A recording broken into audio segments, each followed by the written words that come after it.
어저께 우리 원로 은퇴 장로님들과 잠시 대화할 수 있는 시간이 있었습니다.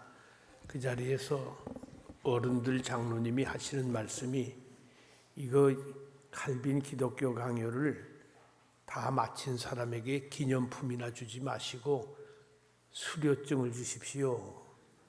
제가 보기에 아주 합당한 말이에요. 너무나도 귀한 여러분들의 이 참여가 자손들에게 이게 나중에 손자들, 증손자들이 아니 우리 할머니가 우리 할아버지가 칼빈의 기독교 강요를 읽었대. 그걸 다 공부를 하셨대. 그거 뭐 대학 졸업장이 문제가 안 될 거예요. 그렇기 때문에 아마 고려를 할 생각이 있습니다. 여러분 끝까지 잘 이제 시작은 엊그저께 한 것 같은데 벌써 끝날이 더 가까워졌어요. 그동안 수고 많이 하셨습니다. 어제는 믿음의 정의를 내리면서 믿음의 확신을 얘기했습니다. 단순한 진리에 대한 찬동이 아니다. 믿음에는 지식과 신뢰 두 요소가 반드시 함께 나와야 된다 하는 말씀을 어제 말씀을 드리면서 그러면 믿음의 본질로서의 확신 오늘 이어서 어제에 이어서 말씀을 증거하겠습니다.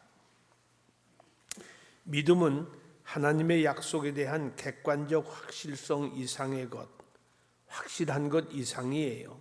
인격적이고 주관적인 확신을 포함한다고 칼빈은 주장합니다. 믿음은 그냥 확신이 아니고 인격적입니다. 주관적입니다. 내가 믿어야지 아무리 객관성 있는 확신이 있어도 그것은 내가 안 믿으면 소용이 없어요. 칼빈은 그의 주석 전체를 통해서 확신이 믿음의 필수적인 요소라는 점을 강조합니다. 믿는다면서 하나님에 의한 구원의 확신이 결여된 사람은 참된 신자로 볼 수 없다는 것이다. 구원의 확신이 없으면 신자가 아니다. 그러니까 구원 받으셨습니까? 물으면 뭐라고 대답할까요? 아멘이에요. 구원은 우리가 확신을 가져야 그것이 진정한 신자예요. 칼빈은 심지어 자신이 그리스도와 연합되었음을 의심하는 사람은 버림받은 사람이라고까지 말한다. 나는 그리스도와 연합되지 않았습니다 하면 그 사람은 버림받은 사람이에요. 내가 불결한데 어떻게 그리스도와 연합이 되겠는가 이렇게 생각하는 것부터가 이게 버림받은 사람의 고백이 될 수밖에 없습니다. 그런데 신앙의 확신과 불신앙이 어떻게 관계를 갖는가 이거 보세요. 우리 시계 추가 왔다 갔다 하잖아요. 인간 마음에는 믿음과 불신앙이 이게 왔다 갔다 해요. 어떤 사람은 나는 생명을 바치고 순교자적 신앙을 가졌다 하는데 또 어떻게 보면 전혀 믿질 않아요. 전혀 믿질 않아요. 안 믿는 것 같은데 또 어떻게 보면 또 굉장히 잘 믿는 것 같고 이 믿음과 불신앙이 왔다 갔다 하는 이 인간의 이 부끄러운 약점을 칼빈이 그대로 적나라하게 묘사합니다. 불신앙은 좀처럼 사그러들지 않고 확신은 종종 의심과 싸우게 된다. 심한 유혹, 씨름, 투쟁은 정상적인 것이다. 그것이 병이 아니고 그것이 잘못이 아니에요. 인간에게 그런 불신앙의 씨가 있기 때문에 그게 정상적입니다. 사단과 육신은 믿음을 공격합니다. 하나님에 대한 신뢰는 두려움으로 쌓여 있습니다. 항상 두려움으로 쌓여 있어요. 모든 사람 속에서 불신앙은 언제나 신앙과 뒤섞여 있다. 이 말이 얼마나 정직한 말이에요. 모든 신앙 속에는 불신앙이 함께 쌓여 있어요. 우리 마음 속에는 불신앙이 너무도 깊이 뿌리 박혀 있고 원죄가 있기 때문에 우리는 늘 그쪽으로 기울어지려는 경향이 있다. 제가 해바라기 얘기를 가끔 하지 않았습니까? 우리는 죄성이 있기 때문에 아무리 잘 믿는 사람도 자꾸 죄성을 가지고 죄를 바라보고 있어요. 각자가 힘겨운 싸움을 해야 된다. 이것이 영적 전쟁이에요. 힘겨운 싸움을 각자가 해야 됩니다. 그것도 매일 매 순간 해야 돼요. 믿음에는 확신이 있어야 하나 이 생에서는 완전한 확신이란 존재하지 않는다. 참 중요한 말입니다. 완전한 확신은 없어요. 세상을 떠나기까지 신자는 불신앙으로부터 완전히 치료받지 못할 것이다. 심지어 순교자도 순교 직전에 내가 이렇게 개죽음을 해도 되는가? 내가 정말 이거 믿는 거 확실한가? 이러면서 의심을 그 스스로가 품고 있는 겁니다. 그렇기 때문에 불신앙으로부터 신자는 완전 치료를 이 세상에서는 받지를 못해요. 의심하려는 유혹에 끊임없이 시달린다. 그리스도인은 방해가 없는 확신을 얻고자 분투한다. 이것이 영적 전쟁을 한다는 말이죠. 그러나 완벽하게 도달하지는 못한다. 싸우기는 싸우나 자신과의 싸움에 완벽하지는 못해요. 칼빈은 신앙의 단계를 인정하면서 믿음의 시작, 연약한 믿음을 말하면서 더 이상 진보가 필요치 않을 정도로 완전한 믿음을 가지고 있는 사람은 아무도 없다고 한다. 믿음이 그리스도의 분량까지 성장하라고 그랬는데 그리스도까지 완전히 다 된 사람은 이 세상엔 없다. 그런데 여기 보세요. 이것이 칼빈의 개혁신학이에요. 알미니안들은 완전 성화를 주장합니다. 그래서 알미니안, 우리 한국의 감리교, 성결교, 오순절파가 알미니안이라고 그랬지요. 그이들은 대개 어떻게 생각하는가 하니 사중교리를 말하는데 그 중에 첫 번째가 완전 성화예요. 인간이 성화를 할 수가 있다는 겁니다. 그러나 칼빈은 아무도 없다고 그랬어요. 완전한 믿음을 가지고 있는 사람은 이 세상에서는 아무도 없다. 성령이 믿음을 성장시킨다고 했는데 자신이 바른 믿음 상태에 있음을 인지하는 사람만이 참 신자라고 합니다. 믿음의 강력한 확신을 말하면서 확신이 거의 없는 상태의 믿음도 허용합니다.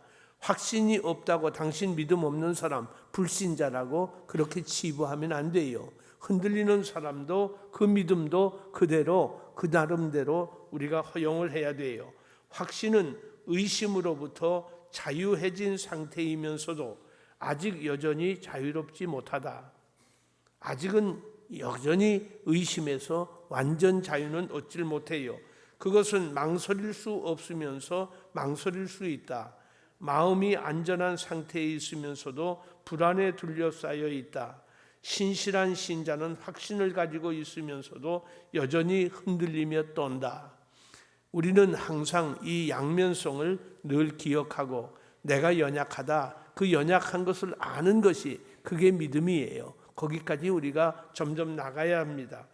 이율배반, 이렇게 믿고 믿지 않는 신앙과 불신앙의 대결이 이율배반적인 거 아닙니까? 이걸 어떻게 해결할까? 칼빈이 문제만 제시하는 게 아니에요. 칼빈은 믿음의 정의와 믿음이 뭐라고 그랬지요? 지식과 신뢰 두 요소가 있는 것이 믿음이라고 그러지 않았습니까? 믿음의 정의와 신자의 실제 경험 속에서의 믿음을 구분해야 한다고 합니다. 우리가 신뢰를 어느만큼 하는가? 그 완전 신뢰가 있는가? 실제 경험은 우리가 아는 지식과는 좀 거리가 있다. 바울이 보여준 것은 우리가 평온한 심정으로 담대히 하나님의 존전에 서 있을 수 있을 정도가 못 된다면서 그건 바로 믿음이라 할 수 없을 것이다. 바울이 뭐라고 그랬습니까? 내가 원하는 선은 행치 못하고 악을 행한다고 그랬어요. 그러니까 내 속에 다른 또 내가 있는 거예요. 그래서 여기서 갈등하는 바울 스스로의 모습을 우리가 볼 수 있습니다.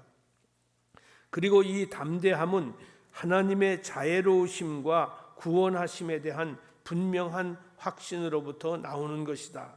하나님이 나를 얼마나 사랑하시고 하나님이 나를 어떻게 구원하셨는지에 대한 확신을 가질 때에 이 믿음이 완전에 이르게 되는 거예요. 믿음이 확신을 의미하는 경우가 자주 있습니다.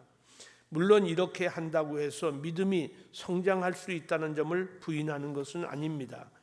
칼빈은 믿음에 대해 생각해야 하는 하나의 목표 수준을 제공해 줍니다. 믿음이 어떤 목표 수준을 가질까? 경험적인 관점에서 믿음을 정의하면 혼돈이 생깁니다. 어떤 분은 내 경험으로 내가 믿음이 있다라고 생각하는데 그때는 혼돈이 와요.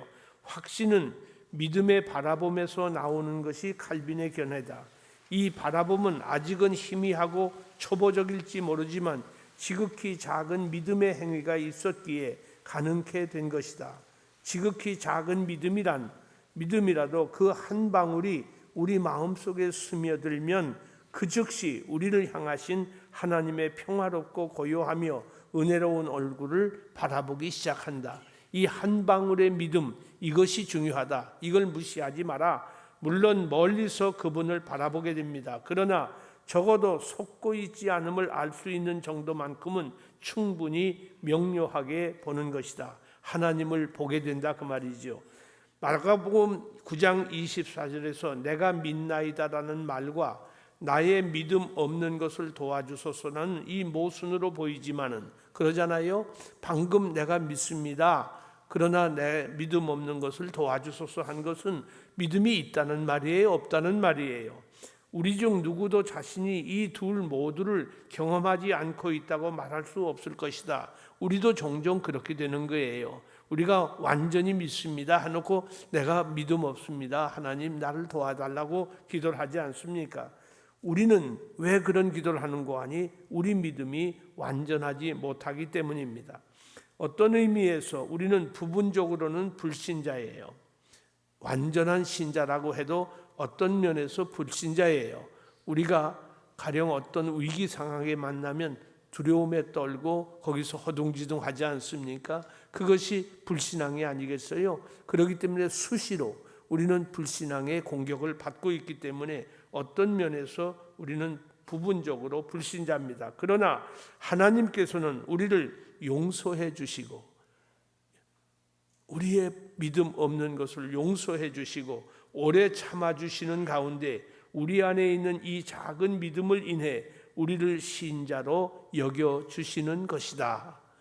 너무나도 놀라운 말이죠. 믿음에 대해 아는 것, 당위성과 믿음을 경험하는 것, 믿음의 현실성이 말씀 안에서는 본질적으로 하나라고 합니다. 믿음에 대한 지식은 말씀으로부터 얻어지는 것으로서 아직은 완전히 우리에게 드러나지는 않았습니다. 잘 보세요. 여기 굉장히 중요한 말이 있어요. 믿음은 지식이 있어야 되는데 그 지식은 경험에서 오는 지식이 아니에요. 누가 병들었다가 고침을 받았다, 누가 무슨 넘어졌다가 일으킴을 받았다 하는 그 경험을 가지고 믿는 것은 그건 흔들려요. 그건 아니에요. 그런 경험적 믿음이 아니고 믿음에 대한 지식은 어디서부터 온다? 말씀으로부터 얻어지는 것으로서 아직은 완전히 우리에게 드러나지는 않았다. 말씀을 이행할 때 솟아나오는 경험적 지식, 말씀을 바로 이해할 때 경험적 지식, 이 두 종류의 지식이 필요한 것을 강조하면서 말씀에서 믿음이 생기지만 경험적 지식도 중요해요. 칼빈은 두 지식보다 하나님 말씀이 우선한다. 두 지식이 다 필요하지만 그보다 우선하는 것은 경험 지식이 아니라 말씀 지식이다. 말씀이 우선한다. 그렇기 때문에 칼빈의 신학을 말씀 신학이라고 하는 말까지 할 수 있는 거예요. 육과 영의 관계입니다. 믿음의 당위성과 현실성의 긴장을 이해하는 데 도움을 주는 두 번째 원리는 육신과 영의 원리다. 우리는 육신을 갖고 영을 가지고 있는 존재 아닙니까? 그래서 이 관계가 어떻게 되어야 되는가? 칼빈은 당위성과 현실성의 이원론을 영과 육의 전투라는 배경 속에 놓는다. 그리스도인들이 영과 육의 긴장을 경험하게 되는 것은 이 일이 성령에 의해서 촉발되기 때문이다. 바울이 그런즉 다 함께 읽겠습니다. 내 자신이 마음으로는 하나님의 법을 육신으로는 죄의 법을 섬기노라 한 것으로 로마서 7장 25절에 있는 말씀. 마음으로는 하나님의 법을, 영으로는 육신으로는 세상 죄의 법을 섬기노라 한 것으로 보아 두려움과 믿음이 한 마음에 공존하는 것을 본다. 육신의 불완전함 옆에 나란히 영 안에서의 확실한 위로를 놓는데 칼빈이 바로 이런 상태가 신자가 자기 안에서 발견하는 현상이라고 한다. 육에 대한 영의 최종 승리는 오직 그리스도 안에서만 성취 가능한 것이기에 그리스도인은 이 세상에서는 끊임없는 투쟁 가운데 있는 자신을 보게 된다. 육신이 불신앙을 향한 자연적 성향을 작동시키고 있는 그 순간에도 그리스도인의 영은 하나님의 선하심을 인식하면서 기쁨으로 가득 찬다. 육신의 흔적이 남아있는 한 그는 매일같이 양심의 갈등에 둘러싸여 있게 된다. 우리가 삶 속에 육신의 흔적이 남아있으면 양심이 계속 갈등하지요. 신자의 현 상태는 하나님의 자녀들의 영광에는 너무도 못 미친다. 우리는 아직도 멀었어요. 하나님의 형상에, 하나님의 영광에 이를 수가 없습니다. 우리의 신체는 먼지와 그림자에 불과하고, 왜? 우리는 본래 흙에서 왔다고 그랬는데 그 흙이라는 말은 히브리 말로 정확하게 번역하면 먼지예요. 우리는 먼지에서 왔어요.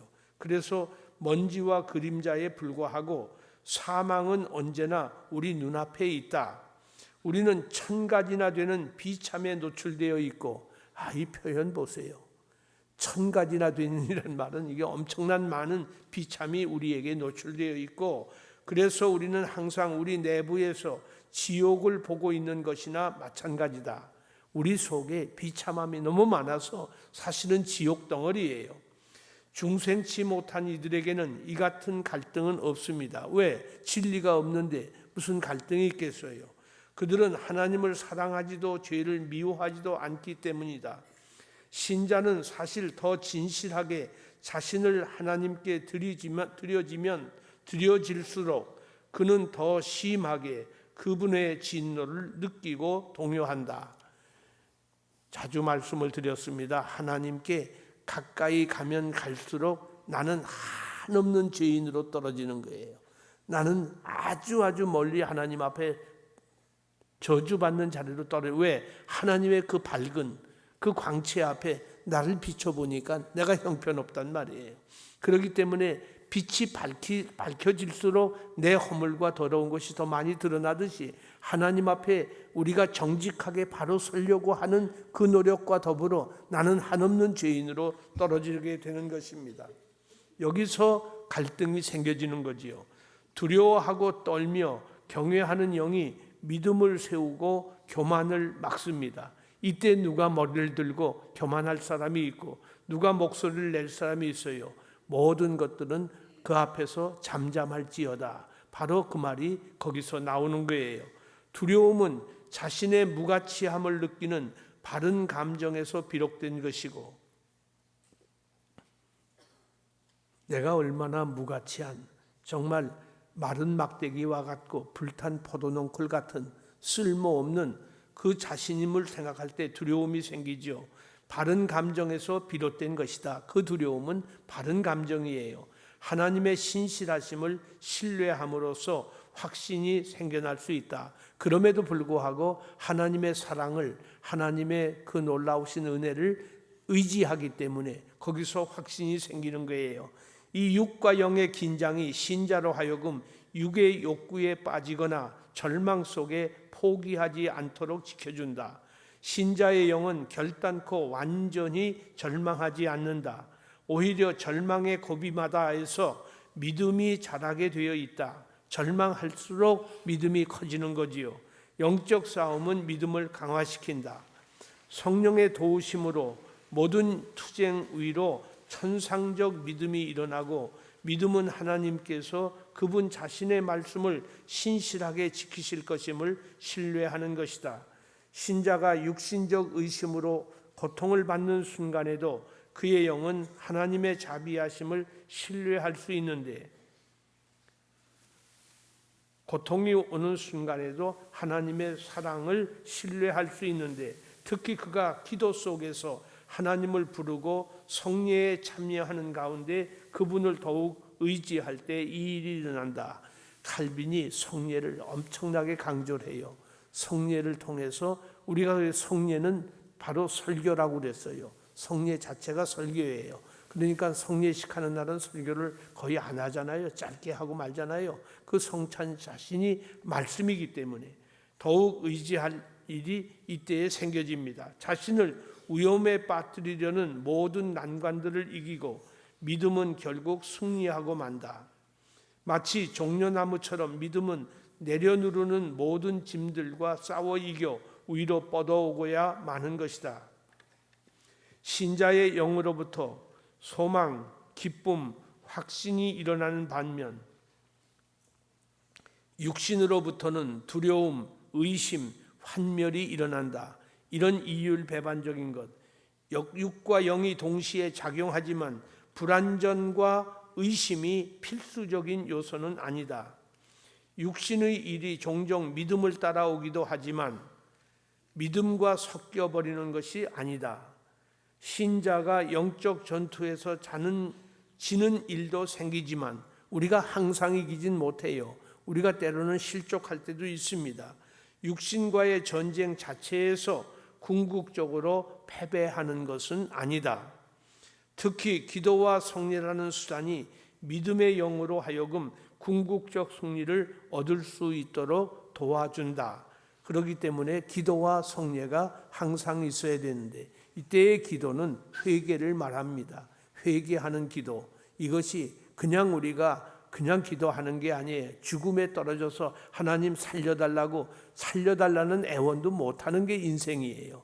우리는 아무것도 못해요. 우리가 할 수 있다면 용서해달라는 기도도 못하는 거예요. 사실은 살려달라고 하거나 용서해달라는 기도는 그건 뭐가 건덕지가 있을 때 하는 말이지. 우리는 하나님 앞에 잘못했습니다. 죄를 지었습니다. 하나님, 나는 죽을 죄인입니다 라고 고백하는 그 기도와 그리고 성례를 통해서 그리스도와 연합된 것을 확인할 때에 우리 믿음이 승리를 거두고 점점 성장하게 되는 거예요. 믿음의 배아와 믿음의 의식, 가장 작은 믿음의 배아도 믿음의 씨도 그 본질 속에는 확신을 포함하고 있으며, 아주 작은 믿음, 저런 사람도 믿겠나? 예수 믿으라고 전도받고 금방 교회에 온 사람, 저건 무슨 초신자인데 무슨 믿음이 있겠느냐고. 그 속에 있는 그 배아가 확신을 포함하고 있어요. 확신을 가졌기 때문에 교회까지 온 거예요. 그렇기 때문에 그 믿음을 우리가 무시하면 안 된다. 확신을 포함하고 있으며 신자가 자신의 연약함으로 인해 그 확신을 항상 붙잡고 있을 수 없다 할지라도 마찬가지다. 항상 그것이 지속되지 못하고 다시 의심의 세계로 떨어진다 할지라도 그 사람에게 그 믿음의 배아가, 확신을 포함하고 있던 배아가 있기 때문에 그걸 무시하지 마라. 그리스도인은 의심과 당혹감으로 인해 흔들릴 수도 있지만 성령으로 말미암아 그 안에 심겨진 믿음의 씨앗은 결코 죽지 않는다. 이 말이 얼마나 대단한 말이에요. 나 같은 죄인도 살 수 있습니까? 또 죄를 지었습니다. 또 넘어졌습니다. 그러는데 여러분, 너무 그렇게 거기에 집념하지 마세요. 우리의 믿음의 씨앗이 죽질 않아요. 왜? 성령이 뿌려준 거 아니에요. 성령의 열매가 믿음 아닙니까? 그러니까 성령께서 헛수고하질 않아요. 성령의 씨앗이기 때문에 믿음은 성령의 씨앗이기 때문에, 믿음이 뭐가 뿌려진 거예요? 성령의 씨앗이에요. 성령의 씨앗이기 때문에 믿음은 확신을 유지할 수 있다. 쓰러지고 넘어지고 왔다 갔다 했어도 다시 일어난다. 확신을 가지는 것은 누구에게나 정상적이다. 다만 신자가 그것을 의식하는 정도와 이 의식을 일정하게 유지하는 정도에 있어서는 사람마다 차이가 있다. 어떤 사람은 분명합니다. 나는 구원 받았습니다. 그러는데 어떤 사람은 진가민가하고 왔다 갔다 하는 사람, 그 정도의 차이지 다 확신을 가지고 있다. 신자로 하여금 성령을 의지하는 가운데 은혜의 수단을 사용함으로써 보다 더 강한 믿음을 추구하도록 격려하고 촉구해야 한다. 은혜의 수단이 뭐라고 그랬어요? 기도와 성례식, 기도와 성례, 이것이 은혜의 수단인데 이것을 통해서 믿음을 더욱 격려하고 촉구해야 한다. 이제 삼위일체적 구조로 설명할 수 있습니다. 성부의 택하심은 사탄의 일들을, 잘 보세요. 성부가 우리를 선택해 주셨어요. 그 사탄의 일들을 이겨냅니다. 우리를 선택해 주셨기 때문에. 성자께서 성취하신 의는, 성자께서는 우리 구원을 위해서 의를 성취하셨지요. 신자의 죄악성을 이겨냅니다. 그리고 확신을 주시는 성령의 증거는, 우리에게 확신은 성령이 주시는데, 확신을 주시는 성령의 증거는 신자의 연약함을 반드시 이겨내고 승리하고야 말 것이다. 성부가 택하셨고 성자가 의를 성취하셨고 성령이 확신을 주시기 때문에 신자의 연약함을 이겨내게 된다. 그리고 마침내 승리하게 된다. 그러니까 삼위 하나님의 역사로 우리는 승리한다는 말이에요. 내가 승리하는 게 아니에요. 내가 무슨 믿음을 가지고 내가 노력을 하고 내가 뭐 어떻게 해서 그거 아니라 말이에요. 그래서 칼빈이 하나님의 주권 사상을 강조하는 이유가 여기 있어요. 아버지가 나를 선택하셨어요. 그런데 내가 쓰러지겠습니까? 하나님이 선택했는데 아들이 나를 위해서 의를 이루셨어요. 성령께서 내게 확신을 주시는데 내가 쓰러지고 넘어질 이유가 없어요. 다시 이겨내고 마침내 승리할 것이다. 아멘. 신앙도 불신앙을 확실히 정복해내고야 말 것이다. 믿음의 은혜는 성부로부터 성자 안에서 성령을 통해서 온다. 내가 한다고 생각하지 마세요. 하나님이 나를 그렇게 이끌어 주십니다. 그리고 이 은혜를 힘입어 이번에는 신자가 성령에 의해 성자와의 교통 속으로 들어가고 신자가 성령에 의해서 성자와 교통을 하게 되고 성부와 화목해 되는 것입니다.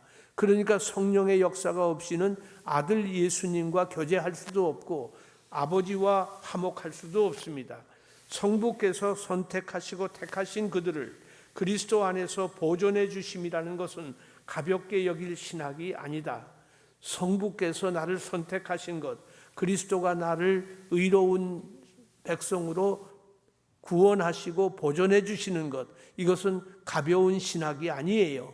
이것을 우리가 확신을 갖는 것이 얼마나 중요한 것을 강조합니다. 그러므로 예정이라는 주제는 바르게 파악하기만 하면 하나님이 나를 선택하셨다고 하는 이 놀라운 은혜를 우리가 확실히 이해하고 이것을 믿기만 하면 믿음을 흔드는 것이 아니라 그것을 확실하게 해주는 것이라고 칼빈은 말한다.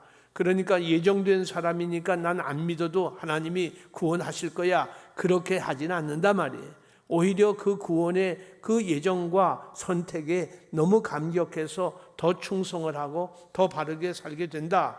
특히 부르심이라는 맥락 속에서 예정을 생각할 때 하나님이 나를 불러주셨어요. 그런데 이 부르심은 보통 부름이 아니에요. effective calling이에요. 효과적인 부름이에요. 그냥 저 길 가는 사람, 야 개똥아 너 누구야 이렇게 오라고 그러는 부름이 아니에요. 목적을 가지고 부르시는 거예요. 하나님은 우리를 구원의 목적을 가지고 한 사람 한 사람을 부르셨기 때문에 그 부르심이라는 맥락 속에서 예정을 생각할 때 왜 나를 예정하셨을까? 분명해지는 것이 구원의 확신을 갖게 되는 거예요. 그러므로 이 선택은 우리의 확신을 세워주는 또 다른 수단이다. 내가 선택받았다는 이 진리를, 이 사실을 마음에 믿고 있을 때에 믿음의 확신이 더 구원의 확신이 분명해지는 겁니다. 그리스도께서 받아주신 모든 사람들은 하나님께서는 그리스도께 위탁하고 맡기셔서 영생에 이르도록 지키게 하셨다고 되어 있기 때문이다. 아버지께서 내게 주신 생명은 하나도 빼앗기지 않겠습니다. 주님이 그러셨잖아요. 우리 예수님이 아버지가 내게 주신 생명은 하나도 빼앗기지 않겠습니다. 하나님의 작정을 통한 선택은 우리가 선택을 받을 때 하나님이 작정하시고 예지하시고 예정하셔서 선택을 받은 거 아닙니까?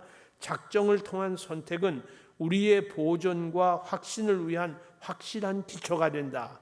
여러분, 하나님의 작정 속에서 내가 여러분 자신이 선택을 받은 줄로 믿으십니까? 아멘이에요.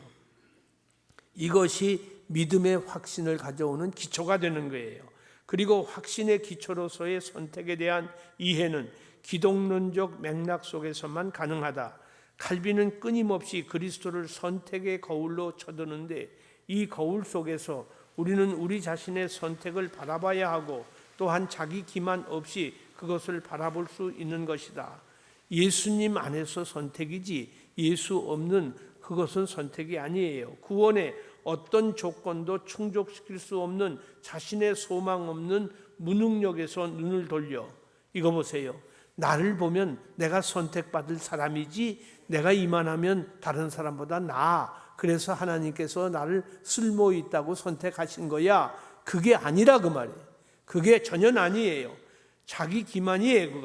그것을 바라보는 것이 아니라 자신의 선택을 바라봐야 하는데 어떻게 보는고 하니 구원의 어떤 조건도 충족시킬 수 없는 자신의 소망 없는 무능력에서 눈을 돌려 우리를 향한 하나님의 과분한 사랑, 자비의 보증이 되시는 예수 그리스도 그분 안에 있는 소망으로 시선이 집중되게 한다. 나를 보지 말고 예수님을 보라 말이에요. 예수님이 거기에서 나타난 하나님의 사랑이 있고 하나님의 약속이 있다. 거기에서 우리가 선택에 대한 확신도 갖게 되고 구원의 확신도 갖게 되는 것입니다. 그래서 우리의 눈을 나에게서 돌려서 예수 그리스도 그분 안에 있는 소망으로 시선이 집중해야 합니다. 그리스도와의 연합을 통해 선택의 확신으로서의 구원의 확신은 실제적이고 효과적인 것이다. 그러니까 연합을 통해서 선택의 확신이 오는 거지요. 내가 그리스도와 연합하지 못하면 아무것도 아니에요. 그래서 여기에서 union with Christ, 그리스도와의 연합이라는 단어가 계속 강조됩니다. 우리를 구속하시고 부활하시고자 하신 하나님의 결정은 그리스도가 우리의 것이 되심으로 성취된다. 그리스도와 연합해야만. 바울 신학의 가장 중요한 주제가 있다면 뭘까요? 여러분, 바울에 대한 말씀을 수없이 많이 들었는데 바울 신학의 주제가 뭘까? 아마 루터 보고 물으면 루터는 이신득의, 믿음으로 구원을 얻는다는 이신득의를 말할 거예요. 칭의교리를 강조하니까. 또 어떤 사람은 저걸 말하고 이걸 말하는 사람들이 있는데 죄송합니다만 제가 보는 바울은 신학의 핵심이 있다면 그것은 in Christo, in Christ, 그리스도 안에서, 그리스도와 예수 그리스도 안에서, 그리스도 예수 안에서 여러 말로 바뀌어 나오는데 같은 말이에요. 예수 안에서, 예수 안에서가 바울 신학의 주제라고 저는 봅니다. 그러니까 그리스도 예수 안에서 그리스도와 연합된 모습이죠. 예수 안에 있을 때에 우리에게 구원이 오는데 우리를 이 선택의 확신으로서 구원의 확신은 실제적이고 효과적인 것이 되는데 우리를 구속하시고 부활시키고자 하신 하나님의 결정은 그리스도가 우리의 것이 되심으로 성취된다. 그리스도는 우리에게 멀리 계신 분으로 여겨서는 안 된다. 그리스도는 늘 우리를 위하는 분이시다. 그분을 진정 묵상하면 그리스도께서 우리에게 자신을 지금 주고 계시는 모습을 보게 된다. 하나님께서는 그분 자신을 그리스도 안에서 스스로 작게 만드셨다고 칼빈은 말한다. 그리스도 안에서 하나님이 스스로 작게 보이시게 보여요. 그리스도를 우리가 알고 그분에게 피할 수 있도록 하시기 위함이다. 너무 크신 하나님을 우리가 어떻게 그 안에 있을 수 있어요? 참된 믿음은 그리스도 안에 푹 담겨져 있는 것이기에 그리스도 안에 담겨져 있는 것이죠. 그리스도를 넘어선 그 어떤 것도 알지 못하며 또 알려고도 하지 않는다. 그렇기 때문에 우리는 그리스도를 우리 자신으로부터 분리시켜서도 또 우리를 그리스도로부터 분리시켜서도 안 된다. 그리스도 안에서 신자는 자신의 선택을 보고 복음 안에서 그는 자신의 선택에 대해서 듣는다. 보기도 하고 들을 수 있습니다. 그리스도께 속한 자처럼 보이던 자들이 그분에게서 떨어져 나가는 일이 날마다 일어나고 있고 그런 자들은 한 번도 진실한 신뢰로 그리스도를 붙잡은 적이 없는 사람이다. 그러니까 그리스도를 믿다가 떠나간 사람들이 있잖아요. 소위 배교자들, 그리스도를 떠나간 사람, 그 사람들은 믿었다가 안 믿는 게 아니라 한 번도 믿어본 적이 없는 사람이에요. 겉으로는 믿은 것 같이 보이지만은 한 번도 믿은 적이 없는 사람. 이러한 신뢰야말로 우리에게 구원의 확실성을 제공해 주는 것이다. 칼빈 스스로가 자비의 심판이라는 한 목회와 설교를 실천한 가운데 구원받은 자라는 말을 썼습니다. 그러나 선포된 말씀을 구원의 믿음으로 받는 자는 극히 적은 수, 말씀을 듣고 구원의 믿음으로 받은 사람은 종종 20%밖에 안 된다고 칼빈이 말해요. 참 무서운 말이에요. 우리가 여기 1000명이 앉아 있으면 20%가 몇 명이 되겠어요? 200명 정도가 구원의 복음을 듣고 믿는다는 거야, 그 말이에요. 많은 사람이 그렇잖아요. 여러분, 미국에 유학 가서 영어 못해서 성적 잘못 나왔다는 사람, 전 거의 못 봤어요. 어떻게든지 다 알아듣고 다 해서 공부를 해나가는 거 아니에요? 그 말이 뭐예요? 한국에서 강의할 때 한국 학생들이 한국말 몰라서 강의를 못 들어서 점수가 안 나옵니까? 그렇지 않잖아요. 다 똑같이 알아들어요. 똑같이 다 듣습니다. 근데 시험 쳐보면 엉망 아니에요. 가르치면서 이건 아주 중요합니다. 별표를 몇 개씩 해놓고 이건 시험에 꼭 나겠어요. 여러분 잘 들으세요. 이건 중요합니다. 몇 번씩 강조하고 강의를 했는데도 그 시험 문제 나면 그거 못 쓰는 사람 너무 많아요. 이상하잖아요. 귀가 막히는 거예요. 똑같은 자리에서 설교를 듣는데 이 말씀을 아멘으로 받는 사람이 있는 거 하면 입으로는 아멘 했는데 전혀 못 들은 사람이 있어요. 전혀 못 들은 사람이 있어요. 어린아이라고 모를 리가 없어요. 어린아이도 다 듣고 있어요. 여러분, 우리 일부 예배에 나온 어린아이들한테 집에 가서 물어보세요. 나보다 더 많이 알고 있을 거예요. 더 많이 깨닫고 있어요. 그렇기 때문에 여기서 종종 20%밖에는 구원의 믿음으로 받아들이질 못한다. 10명 중 1명도 안 되는 사람들이 그 말씀의 맛을 보고 끝까지 바른 길을 걸을 수 있는 정도라고 하면서 말씀으로부터 유익을 얻는 사람은 100에 하나도 안 된다고까지 했습니다. 이런 말을 그의 주석에서 많이 여러 번 강조하고 있어요. 믿음과 닮아 보이는 것들, 믿음과 닮아 보이는 게 뭘까요? 미숙한 믿음, 맹목적 믿음, 일시적 믿음, 환상을 보거나 믿음의 거짓된 내보임, 지나가는 믿음, 위선적 믿음은 구원의 믿음이 아니라는 것입니다. 자기 점검의 과정 속에서 칼빈이 강조하는 대상은 그리스도입니다. 그러면 내가 진정한 믿음을 가진 사람인지 어떻게 아는가? 그리스도를 보면 알아요. 그리스도 한 분만 신뢰하고 있는지 자기를 점검해 보면 내가 그리스도만 믿습니다. 그리스도로 충분합니다 하고 있는지, 아니면 예수는 믿는데 난 다른 데 발판을 더 두고 있습니다 하고 있는지, 그것을 보면 우리가 구원의 믿음을 갖고 있는지를 알 수가 있다. 칼빈은 선택의 목적을 구원에 있다고 합니다. 하나님이 왜 선택하셨나? 구원하시려고. 선택자는 그리스도 안에서 택함 받은 것이지 자신 안에 있는 어떤 것 때문에 아니라고 합니다. 내게 좋은 점이 있어서 하나님이 선택한 것이 아니라 그리스도 안에서 택함을 받은 거예요. 선택자는 그리스도 안에 있기 때문에 구원의 확신을 결코 자신 안에서 찾아서는 안 된다.